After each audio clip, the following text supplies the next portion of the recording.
अगर आप स्मोकर हैं तो ये खबर सिर्फ आपके फेफड़ों के लिए नहीं बल्कि आपकी जेब के लिए भी भारी पड़ने वाली है, क्योंकि अब सिगरेट पीना महंगा होने वाला है। संसद ने सेंट्रल एक्साइज अमेंडमेंट बिल 2025 को पास कर दिया है, जिसके बाद सिगरेट, सिगार, हुक्का और चबाने वाले तंबाकू समेत लगभग सभी टोबैको प्रोडक्ट्स की कीमतों में उछाल आने वाला है। Finance minister of state Pankaj Chaudhary के मुताबिक सरकार तंबाकू के कंजम्पशन को कम करना चाहती है और इसी वजह से यह फैसला लिया गया है। लेकिन सवाल यह है कि आखिर सिगरेट की कीमत कितनी बढ़ने वाली है?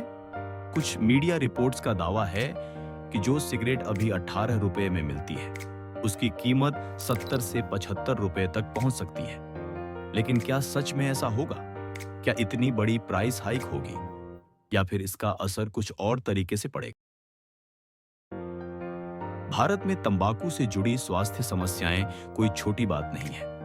वर्ल्ड हेल्थ ऑर्गेनाइजेशन के आंकड़ों के मुताबिक भारत में 10 करोड़ से ज्यादा लोग स्मोकिंग करते हैं और हर साल तंबाकू सेवन से जुड़ी बीमारियों के कारण करीब 13 लाख लोगों की मौत हो जाती है।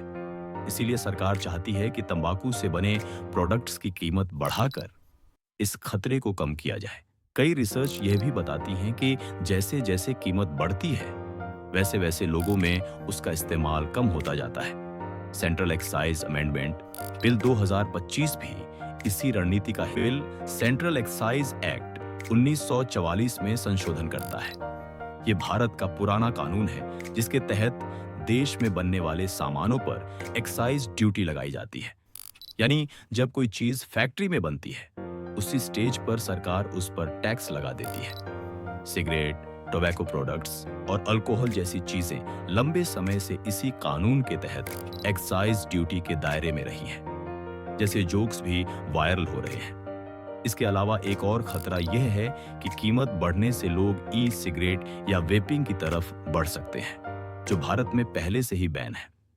इससे उनकी अवैध मार्केटिंग बढ़ सकती है और एक नया हेल्थ रिस्क खड़ा हो सकता है। तो कुल मिलाकर यह बिल अपने साथ कई इकोनॉमिक, सोशल और रेगुलेटरी चैलेंजेस लेकर आता है। लेकिन एक बात साफ है, सिगरेट पीना न सिर्फ सेहत के लिए नुकसानदायक है, बल्कि अब आपकी जेब के लिए भी।